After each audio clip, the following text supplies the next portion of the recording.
Hey, hey, hey, welcome back to Peter Victory Podcast. Matt here, Braden here. How are things? Things are good. Good. I can't complain. Better than I deserve, I suppose. Hey. Oh, that's what Dave Ramsey says. You've Yeah, been I listening. stole his line. I hope he doesn't send me a cease and desist letter or something like that using his phrases. I think he's good financially. I don't think he I needs to think do he's that. okay. Yeah, Yeah, he doesn't need my money. yeah, we're good. So there's a free promo for Dave Ramsey if you're in financial trouble. That's Check out. right, and we do recommend it. I love how we jumped on that, so that's good. Absolutely, absolutely. Hey, we're here with Mitch, founder of Just Add Wilderness, Mitch London, and we got connected on Facebook. And then I came to know that we have mutual friends. I'm like, man, you're in Colorado Springs. I'm in Edmonton. How do we have mutual friends? But Mitch is doing a lot of things, and he just leads people in-person things around campfires, going doing retreats, also online. And so some of my mutual friends, I connected with them. They're like, "Man, Mitch is awesome. Mitch is a great guy. He's deep." And so we got connected, and I loved what he had to say. And so he's married 21 years, although I don't think he looks older than I am. So he's doing doing pretty well with 4 kids and ordained pastor and Mhm. just got a lot going on. So I'm excited that the wealth of knowledge, the depth that Mitch has is really awesome. And we've been talking a lot in Restored lately about spiritual maturity and the impact of that. I would say the impact that sexual sin has on the lack of spiritual maturity. And it doesn't matter a person's age. When we're constantly escaping, constantly looking to numb out and not face the things of life, we're not growing. We're not growing spiritually, emotionally. And so Mitch has a really, really cool perspective and way of teaching on maturity and growing in that. And so anyways, Mitch, we're excited to have you. Thanks for being here. Hey, thank you guys. Appreciate it both and your time and the wonderful work you're doing by continuing to encourage and equip and strengthen relationships within the heart of men and then also within families, how that spills over into every aspect of community and life. So appreciate it. Mm. Oh, thank you. And we love having these conversations and spending time with guys like you and just unpacking kind of what it means to be spiritually mature, what it means to journey towards that, and how do we achieve that in life, and what that means for us, maybe if we are battling things like addiction or having other relational issues that stem out of that. So this is great, Mitch. We're very happy to have you, and maybe just kind of starting us off here. Could you kind of define for us what would you say spiritual maturity is, or just maturity in general? What does that mean? What does that look like? And then we'll get into how we get there. Oh yeah, that's a loaded one. Spiritual maturity, in my opinion, is the introduction into Jesus Christ and then the pursuit of learning how to become what he is. Jesus told us to become what he is. And so, in my definition, maturity starts with the introduction of who he is, and then that pursuit of becoming who he has called us to be, which is to be like him. And that's the short version of it. But yeah, that I hope that answers the question quickly. But it's that process, that pursuit. Yeah, well, I love it. I love it. I'd love for you to get into the process that you take people through in depth of starting out as disciples, and then when we start there, then what the Lord has for us beyond just becoming a disciple of His. Yeah, no, that it was a fun experience for me in season. I was really pressing in to the Lord. I wanted to learn more about discipleship. Obviously, we know the Great Commission to go to make disciples of the nation. And so I start to ask myself, I like to look at things through cultural context. What did that mean to the hearers when Jesus spoke those words? It meant something different in their culture and their time, obviously, than it does to us in the 21st century. Um, so many churches, so many ministries have so many different definitions. Oftentimes, a quote unquote disciple means you're going to learn how to serve the church better. And I don't believe that was the original intent of how to, help volunteer your time for a local ministry. So it just started me on this path of pursuing what is discipleship. What did it mean when Jesus said, "Follow me"? It struck their hearts, and so it was a moment. And so during this process of discovery, I dove in deep to discipleship. What did that mean? What did it mean to them through the cultural context? And then when I thought I had a pretty good handle on what all that meant, the Lord started to peel back another layer. And that's where this concept of going from a disciple to a servant to a son started to come in. And so I was teaching discipleship on what it means, on the cost, on the commitment, that it's going to take to walk this path to kind of forsake all. It was a big thing in the Bible days. To become a disciple was something very few people did. It was a cost to forsake everything. It was a cost to leave behind family, with friends, the family business. Generally, the path of life was you grew up and you took over your father's business. You went to work and you started to do the family trade. When you were a disciple, you kind of separated from that normal path and you started to pursue something a little bit different than the cultural norm was in that season. Um, and so it's just again, it's this process of learning what that meant to become. I mean, the ultimate goal, summarize a disciple, is to be what the teacher is. And so if you take Jesus out of it, you have a teacher and you have a student, you have a rabbi, you have a talmid, whatever it is, the goal is to be what that person is. Mm. And the process of discipleship begins, in my opinion, just like salvation begins with an introduction. This is who Jesus is. This is who the way of faith, this is what the way of faith looks like. And now you're going to start to observe, you're going to start to follow, you're going to start imitating what that actually is. And so it's a learning process very early on because I have 4 kids. I have two daughters and then 2 boys. So my youngest are boys. They, more than my girls, try to mimic me in the things that I do. So when I would dress a certain way, if I came out in a flannel shirt, my son would put on a flannel shirt. If I wore cowboy boots, he would want to have cowboy boots. If I wore a ball cap, he wanted to wear a ball cap. And it was this process of imitation because they were wanting to be who I was. Mm. They look up at us. And so as a disciple, it's kind of this early stage of I don't really know what this is supposed to look like. I don't know what this lifestyle, how it plays out. And so if I can look, if I can observe, if I can follow, and if I can start to imitate, then it starts to sink down into my heart. And it can start to get deeper into who I am in that process. Mm. And feel free to jump in at any time. I can sit here and I'll start talking forever if you guys allow me to. But that's where I would say the first process starts. And so disciple for me, and again, this is my interpretation, this is my revelation of spending time with the Lord, of just seeing this process of sonship. The world says it's not waiting for disciples. It's waiting for the revelation of, sons to come back into play. The earth is groaning for this to happen. And so there's a maturity process that it has to be walked out. Mm. Yeah, absolutely. I love the way that you said that. And for us listening, I think sometimes we think, well, am I maturing? Am I being discipled? Am I seeing this in my life? What are some of the things that maybe would stop us from moving towards that? We have all these questions about this, and for you, like, what are some of the I guess impediments I would say from truly being discipled or truly seeing maturity in your life? Because we face a lot of stuff in this culture in the world right now. People have different ideas about who Jesus is, and that's led them down different paths. But for you, what are some of the impediments that you've seen? And I mean, of course, this podcast, we talk a lot about pornography and addiction to that, and that definitely plays into our maturing process. But just speak to that, because I think that's a lot of listeners would like to know that. Yeah, no, absolutely. So back in Bible times, you had different kind of classes of rabbis.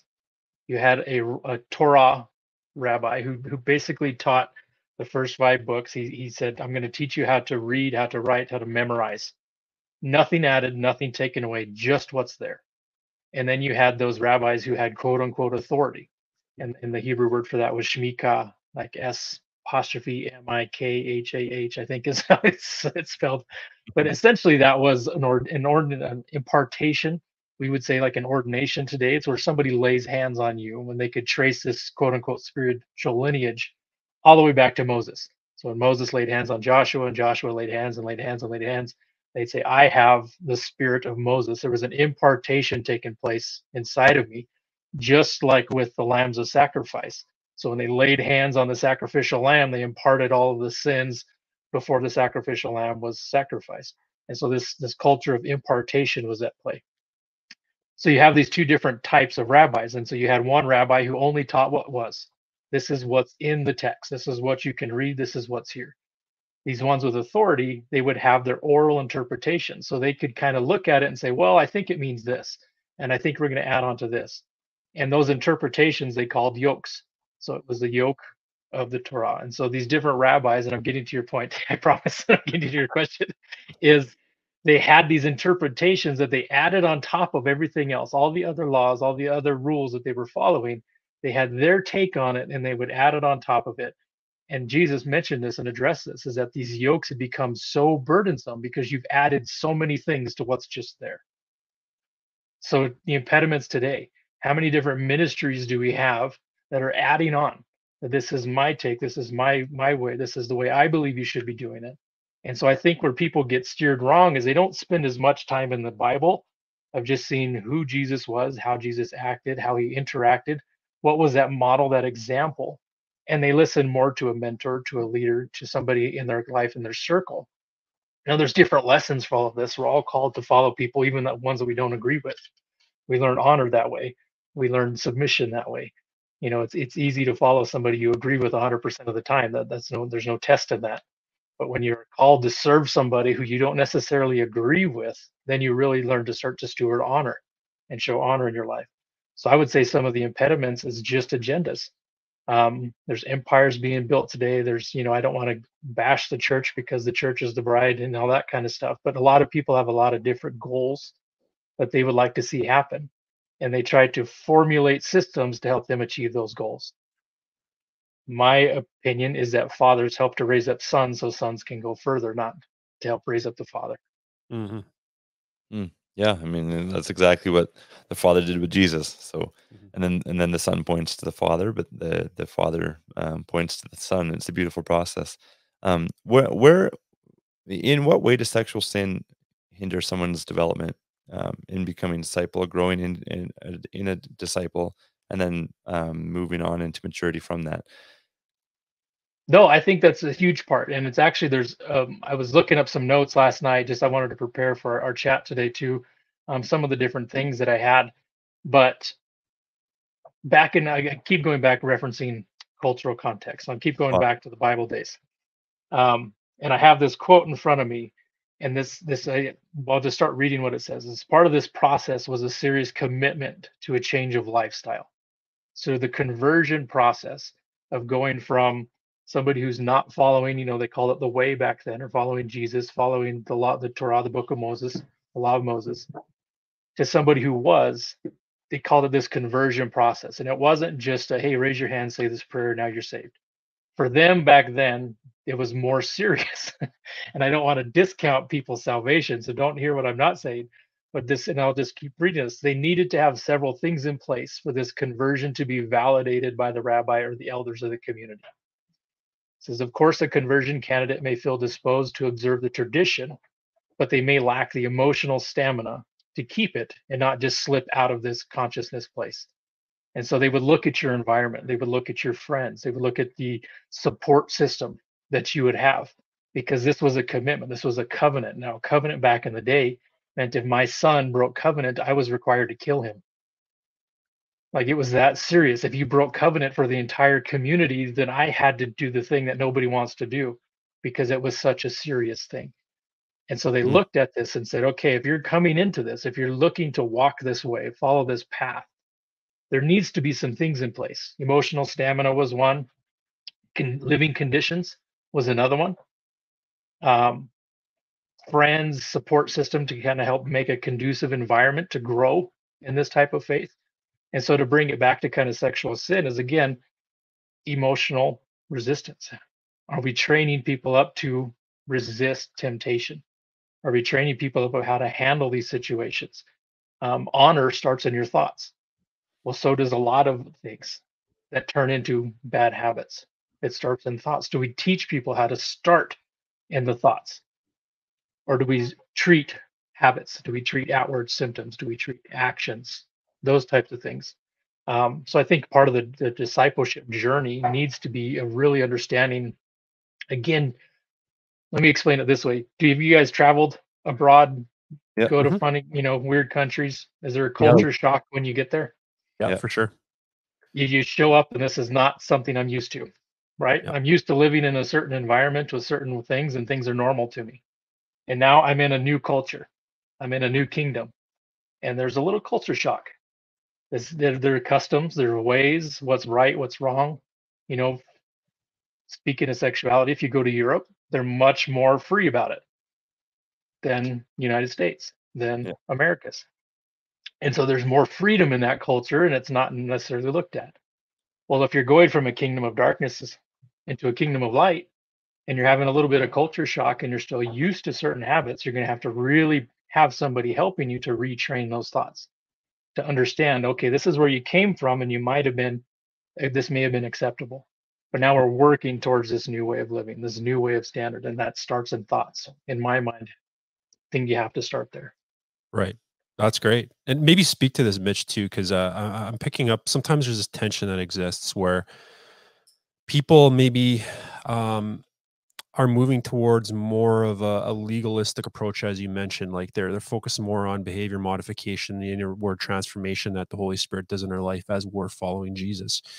And there's this tension point where sometimes we cross over into this area because we're like, yeah, I got to do all these things. And as you're mentioning, certain cultural backgrounds we bring into they're in our life based on imprint of past and whatever else or what we're currently in. So how do you navigate that tension? Because I think that, I mean, Matt and I, we've talked about this a lot. Um, we both had to wrestle with that because sometimes we'd move more into the legalistic aspect, which doesn't work. There's a lot of shame there. There's a lot of performance-based aspect and mindset versus the inward transformation that the Holy Spirit does. But there's still work that needs to be done on that level too, right? Choice we need to make. So how do you navigate that tension? Because I think so many people get stuck in one kind of rut, and it's really hard to break free from it. Yeah, no, it's, again, I had a mentor growing up, kind of early in the early years of my faith, and he used to tell me, Mitch, excellence is the standard, grace is the word. Strive for excellence, realize you're going to fall on your face a lot, and you have to give yourself grace, because if you enter that place of shame and disgrace, then that's its own little prison. And I think a lot of men specifically fall into that, because when we don't achieve the standard we're trying to do, then we shame ourselves. We enter this place of disgrace, and we kind of shut the cell on the door, and I'm never going to get there, this inner dialogue. I think in my experience, leading men's events, the number one issue that every man that I've interviewed struggles with has been porn. It's been some kind of sexual sin in that type of an area. The thing that I try to ask when it's appropriate, you don't blast people with certain things, but would you do it if it was okay? If the Bible didn't say this was wrong, was this still something that you would pursue? Because sometimes we get caught in the, I can't do it because the Bible says it's bad, even though I think it's okay. I'm just trying to behave a certain way because I want to follow those rules. When you can look at it and you look at the virtue of a woman and the virtue of, the body, of all these different things, and you can try to picture that from Jesus's eyes, and saying, this is never going to be okay, whether I said it was or not. This is something to behold. There's a purity there. And you can shift your mind from not just trying to obey the rule of what it is and understand the heart. So I was in my prayer time this morning, and the scripture popped up that really kind of was striking me. And it was in Zephaniah 3, verses 9. It says, for then I will restore to the people a pure language. And we know that there's a lot in the Bible that talks about your mouth being disconnected from your heart, and out of their mouth comes the abundance of the heart. So to have a pure language, you have to have a pure heart. There has to be this encounter with the Lord. We can't make our hearts pure on their own. It's something that God comes in, he steps in and helps us do that. The Holy Spirit guides us through this process. And so I think a lot of these men, again, it's not just hating the sin. I think it goes deeper than that. Of this grieves the Father's heart. This practice, the fact that this exists, this perversion of what He intended to be pure. This, iniquity is twisting. It's just this twistedness of what should have been right, and looking at things differently than just I'm not supposed to do that. I feel guilty afterwards because I'm disappointing somebody. I'm letting myself down. I'm letting Heavenly Father down. I'm letting, long list of names of these different things. But in my opinion, and you guys are more experts on this than I am, but if I can help a man see that if you're still okay doing it, if it wasn't wrong, then you haven't caught the spirit of it yet. And there's still some things in the heart that need to change. If this wasn't one of the things in the Bible, if it just was, because there's lots of things in the Bible that they don't specifically list as wrong that we know don't follow the moral compass. They don't follow the things. of how to treat people. So if this still falls in that category of if it was okay, then yeah, I'd still be doing it. Then we need to work on that. We need to address that. There's still some more growth, some more maturity that comes out of it. Yeah, no, it's totally true. I had a guy last week say to me, he's like, "I just realized I didn't see it as that bad." And so he was kind of struggling to break free, but it's a revelation that has helped many people. When I mean, ultimately, if you want a pure heart, and that leads to freedom in our behavior, if your heart is in line with God's heart, then there is a purity there. So you are you are right. And I think it's a really important shift for people to make, is to not just live in that guilt and have the guilt motivate them but to have the Father's heart and grieving over the sin and the darkness be one of their motivators. I think that's important. And you're talking about discipleship, getting like having a whole change of life, getting things that conform to the world out of our lives, becoming more like Jesus. And then people move from being a disciple. You talk about going to and becoming a servant, becoming a son. Can you talk about that process and how you would look at like what indicators do you have at each level, I guess, in somebody's maturity to say, hey, I think that they understand servanthood now. I think that they understand sonship. Yeah, and if we use sports as an analogy, there's teams are constantly changing, shifting, you're adding new players. But the championship formula for in sports is when a team is bought in. When they finally submit, they finally understand I have a role to play. And it's this maturing process. So when you move from a disciple where you're starting to observe, where you're learning, where you're imitating, you start to kind of get this bought in feeling. You're like, okay, this, I can do this. I'm seeing the benefit, I'm seeing the goal, I'm seeing the heart, the vision behind what it is that we're learning. So this whole thing about Jesus, this whole thing about spreading, the gospel, the whole people about, keeping people out of hell and then saving, souls. When there's this buy-in, you start to your connection, your heart connection gets a little deeper. You start to see the person not necessarily as a teacher, but maybe more as a father figure. You're starting to see somebody. And so I don't know if you guys knew this. This hit me not long ago. I didn't realize that Judah never called Jesus Lord.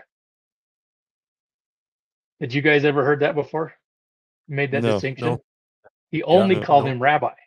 He was only ever calling him a teacher. All the other disciples, we see this where they're submitted, like you're Lord, you're the Mhm. Christ, you're the Messiah. Judah only ever referred to Jesus as rabbi, Mm. as just teacher. So there was a disconnect in the heart in there. Sorry, Mitch, just to clarify, do you mean Judas? Or am I hearing Judah or am I hearing Oh, I'm another? sorry. Yeah. No, I said it wrong. Judas. Okay. Good. I just wanted to I'm clarify. saying Judah, but yeah, Yeah. thank Yeah. you. Yes. Thanks. Okay. Clarification there.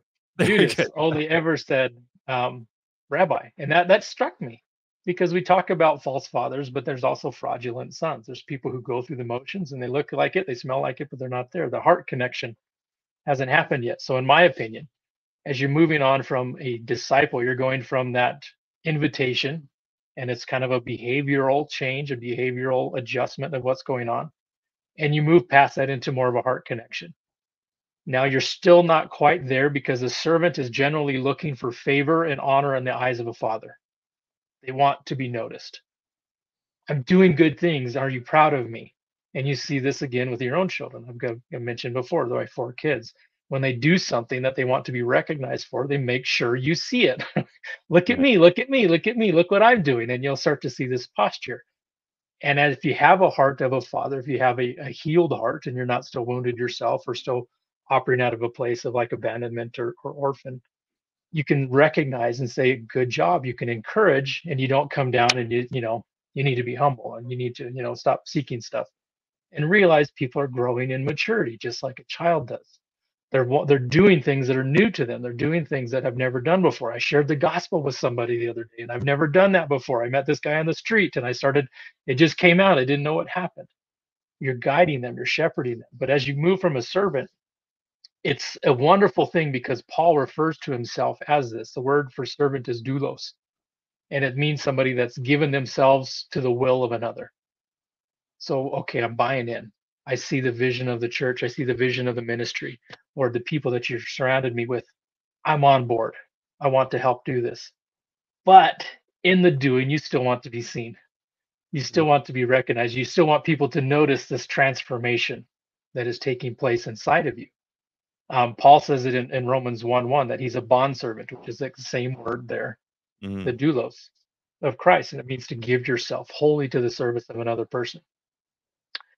And so you're working for the Father, you're working for the ministry, you're working for the leader, but you haven't quite fully submitted.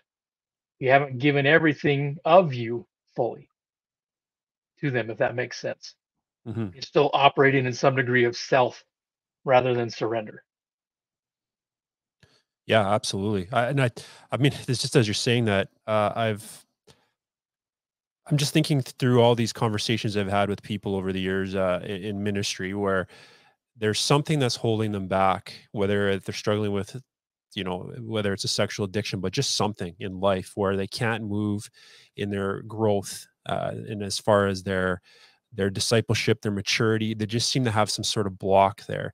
And just what you're saying, they haven't made that connection. They haven't made that understanding of who Jesus actually is, how that relates to them in life, and then that whole aspect of being a servant, and moving towards, becoming a son or a daughter, understanding that process and understanding where they stand in relationship to this. So they often will view God in a certain way, like I keep him in a box in the basement of my life, and I open him up when I need something. Or it could be as simple as, oh, Jesus is my buddy, but I don't see him as Lord. And they wouldn't say that, but their life is reflecting something. And often that's what's happening, is they haven't really made that full connection to who God actually is and who he is in their life.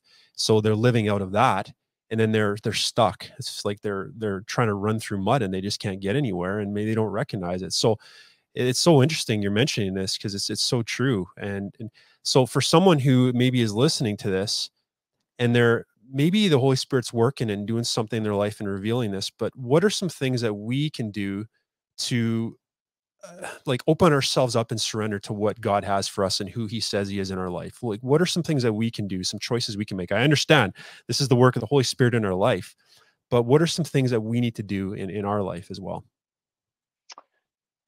I think one of the first things is we have to stop disqualifying ourselves. Mm. And Mhm. I think that's a lot where that shame and disgrace come from. Yeah. Um, we won't even step up to the starting line because we've already disqualified the race in our minds. I've done XYZ. They don't know my past. They don't know the different horrible things. And that's a lie. Because if you look all throughout the Bible, outside of Jesus, maybe Enoch, because Enoch, he left with God, he walked with God and then was no more. We don't know a whole lot about Enoch, but show me somebody who walked a path that didn't end up stumbling, didn't end up fumbling. If you just study the kings in the Old Testament, you have kings that start off amazing. They do an awesome job and then they mess up at the end. And then they have this moment of redemption right before the finish. Yeah. And then you've got some kings that are horrible for 95% of their life. And then they come back and they get a realization moment and then the Lord restores. So that you have to stop disqualifying yourself from the process, even going. The scripture says, take up your cross, deny yourself, follow me. Well, that deny yourself, it means to refuse to follow. And who is it asking you to refuse to follow? You. Quit you giving you the bad advice. I'll ask men, are you a good influence on you? Hmm. We all have friends. We all are, again, with my kids, who do you hang out with? Are they a good influence? I don't, what are they speaking? Well, are you a good influence to you? If you were your best friend, would you punch yourself in the mouth by what you say to yourself over and over and over again? How you demean. If you had a friend who treated you like the way you treat you, how long would you be friends? And probably not very long if somebody else was saying these things. But again, we do it to ourselves, and so we hide in this cave, of self-pity, of disqualification, of part of that. But I would say the grace of God is tremendous. If you're sorry, truly, and that's what repentance is, it's a complete turnaround. If you don't want to live the life that you want to live anymore, then get on your knees and just empty your heart before the Lord. Those moments are some of the most powerful moments when I've had the biggest convictions of my heart for things that I've messed up on, and that's not my desire. So I just, God, help me in this. Even help me in my unbelief if I'm having a hard time thinking that you can redeem me. There's moments when you can just lay it out and you can get this divine unlocking. You guys are familiar with the story on the road to Emmaus when Jesus is resurrected. He's walking next to the two disciples. You should recognize him. They don't. They make it back there when they finally realize what happened. He said, "Did not our hearts burn within us? Did not this unlocking, this thing just opened up the scriptures to us?" There's these times, man, if you're listening to this, that it's not your effort, it's not your mentors, it's not your counselors, it's not their words that's going to make the difference. It's this divine, supernatural unlocking moment when you submit yourself to God to receive it. I That's hope that awesome. answers your question. I can get long-winded Oh, sometimes. that's great. Oh, it's great. I love it. I love it. I love that. I love how you're talking about talking to yourself. Would you be a friend with to yourself if Mhm. you were hanging out with someone talking to yourself like that?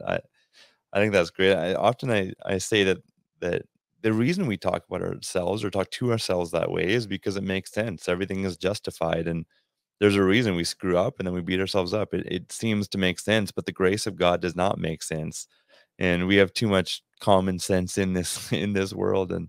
And I think it is so important what you're saying to realize that the grace of God is real. Um, it's huge. I know that that's been huge for me, so I appreciate you saying that. But I also love what you're saying. I just want to share a little bit about Luke 4. I was reading about a month ago. Man, it's been impacting me though, because in Luke 4, Jesus gets baptized. He gets told when he gets baptized, "You're my son, with whom I'm well pleased," by the Father, and he goes into the wilderness and comes he's fasting there. He's starved there for 40 days. He's alone. He's tired. He gets tempted. He comes right out of that to Nazareth, and in Nazareth he preaches, and people are they know him, but he's rejected at Nazareth, and they bring him to the brow of the hill, and then he walks through the crowd and goes on to Capernaum, and then Capernaum demons are shouting out who he is, and he's like, "Hey, be quiet! I don't want people to know." And I'm looking at this, and I'm like, man, he was just rejected because of who he is by the people that knew him. And then he goes to Capernaum. Demons are shouting out who he is. I mean, as human beings, we want that affection or that affirmation of who we are. And especially when we have been rejected, especially when we're rejected by those closest to us, as Jesus was, then we want the next person to affirm who we are. Jesus gets affirmed by these demons. He's like, no, no, I don't want people to know yet. And I think that it's fascinating to see that this was at the start of Jesus' ministry. He was rejected. He was starved. He was alone. He was tempted. People talk about halt with addiction or sexual sin. Halt, HALT, hungry, angry, lonely, tired. Those are the reasons we go into sexual sin. Jesus literally experienced all of those things. I don't know about the anger, but he experienced the rejection. And it's fascinating to understand that that was a testing process for Jesus, where he came out of Capernaum, went to Peter's mother-in-law's house, and all of the people came to him. They would have kept on coming, but he kept on going to different towns to preach the gospel. And there's a real blessing of the Father where he takes us through this testing process, and we don't look for the gaze or the affirmation from other people because we simply have it in the Father. I love what you are saying, that that's kind of an indicator. Are we looking for the attention from others? But this is where I want to get to with my question to you, is that at the start of this, when Jesus first gets baptized, he goes into the wilderness. The Spirit leads him to the wilderness. And this really came alive for me because a few years ago, I was reading in Matthew 6 in the Lord's Prayer, and Jesus teaches us to pray, Lord, lead us not into temptation. But then he gets baptized. He goes and gets led by the Spirit to the wilderness to be tempted. I'm like, what? How do I reconcile this? And when I started learning the significance of the wilderness, then it made sense because Jesus was led to the wilderness by the Spirit. He wasn't led by the Spirit to be tempted. He was led to the wilderness where he was tempted. And so, Mitch, I know that you have a lot here, and your ministry is even just add wilderness. A lot of Christians were like, we don't want the wilderness. We want to do away with the wilderness. But I would love for you to talk about the maturing that happens in the wilderness season in our lives. Oh, yeah, and even what you're talking about when Jesus gets baptized in culture times, that was the day of adoption. And so the fathers would have this public ceremony where they officially adopt their sons for all to hear. That's the story of the prodigal son when he comes with the robe, the ring, and the shoes. He's officially adopting his son before the community can cast him out. And so when the people hear God the Father, who again in this time is not supposed to be speaking, that's supposed to have stopped. You hear an audible voice, God the Father's, this is my son, publicly declaring this is an adoption process that's now starting. of going through. He's representing the family name. The wilderness, even in the Hebrew, the word for wilderness is midbar, Midbar, and it means the place of speaking. And so God, in every warrior, every kind of famous Bible character that you can go through, when the Lord gives them an instruction, an assignment, it's usually immediately goes into a testing season. It goes into what we call the testing season. And so it's I need you to come out here, and I need to strip away a lot of what's going on in the normal life, and I need you to focus on hearing from me. And that's, in my opinion, what the wilderness season is about. It's the process of Jacob going to wrestle with the Lord when he crosses the rivers. If you look up the name of all the rivers Jacob crossed in that process, as he's sending away his family, as he's sending away his wealth, as he's sending away all of his possessions, to where he gets before the angel of the Lord to have his wrestling match, there's a complete pouring out and a complete emptying of himself. There's nothing more of me here, and now God can finally take me and do what he needs to do. And so the same thing I believe with Jesus, with us, when we get sent to a wilderness season, is God is like, okay, I need to separate you from the things right now that look, that was a horrible PR move for Jesus, right? You have the big moment and you don't go immediately into ministry. His advertising team should be fired. They would never allow this to happen. But God says, okay, we need to go through this. We need to have you face those kind of three, initial type of sins, right? The pride of life, the lust of the eyes, the lust of the flesh. These different areas that Satan went through there. If you look, a lot of everything comes from those three things of being offered those. And so the wilderness season for me, and what I love to teach guys and take guys and help facilitate, is let's separate the noise. I had a gentleman join one of my events, and he worked for a communications company, and his job was like for the internet lines, the cables, all those different things. And he would say, you would get this noise, and it's a static noise, but it's a phantom noise, because where it's showing up isn't actually where the root of it is. And so he had to spend time chasing down these phantom noises because it was causing all this interference. And so for each of us, when we can get away from noise, when we can get away from these so-called problems, that we dwell on, that there's really a root. This is manifesting over here in your life, but there's something else that's causing it. The noise isn't necessarily the cause. Separate yourself from that static, from that noise, and go into a place where there's a purity that takes place in the wilderness. When you can strip back, when you can hear. There's a funny thing, if we had time another time, I got a whole notes, because just the way that the word for shepherd, the way for flock, the word for calling people, it's all based off of this wilderness word of midbar and on all these different variations of it. It's really funny when a shepherd, even the keep of where they use to protect the sheep, it's very all related to this word wilderness, this place of speaking. When you get out there in the wilderness, you're able to kind of shed the things of the world. So intentionally on what do I take guys on backpacking trips, it's designed very specifically. We're going to hike. We're going to get up to about 10,000 feet. You're going to have on a pack. It's going to be strenuous. Not so much that you just blows you out and ruins the rest of the weekend. But I only want you focusing on putting one foot in front of the other and breathing. I don't want you thinking about what you left at the parking lot, what you left at the trailhead, what's still going on at work, what's still family drama. It's still going on.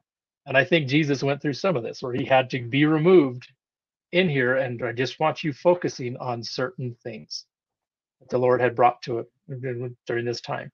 So as these men, they hike on this trail, by the time we get to base camp, they take off their pack.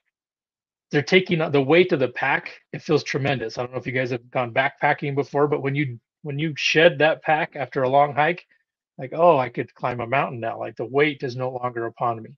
But you're also removing a lot of the weight to the world. And then you enter this time of quiet, of listening, of seeking, of just purifying, this emptying out. And so for me, the wilderness is a place to renew. It's a place to restore. It's a place to kind of re-engage and just get clarity in so many areas of life that I wouldn't get because my phone is going to buzz. I'm going to get a notification on my computer. I'm going to have my kids who need help with something. I'm needing to spend some time with my wife. There's lots of things demanding my attention. But the wilderness, none of that exists. I hope I answered your question. I love it. I love it. And the wilderness for us, lots of times it might be that we're not working for a season, or a lot of guys we work with, they're separated, and they're it's separated from kids even, and it's just brutal, and their pain is so real. But to keep that in mind, to take one step in front of the other, to focus on breathing, focus on hearing from the Lord, stripping away the things that have gotten in the way. I think that's so cool. It's so crucial. So you got any thoughts? No, I think that's a great place to kind of close our time together, because I think that, I mean, it leaves me with something. And I know it probably leaves everybody out there listening as well. So thank you so much, Mitch. Where can we find you?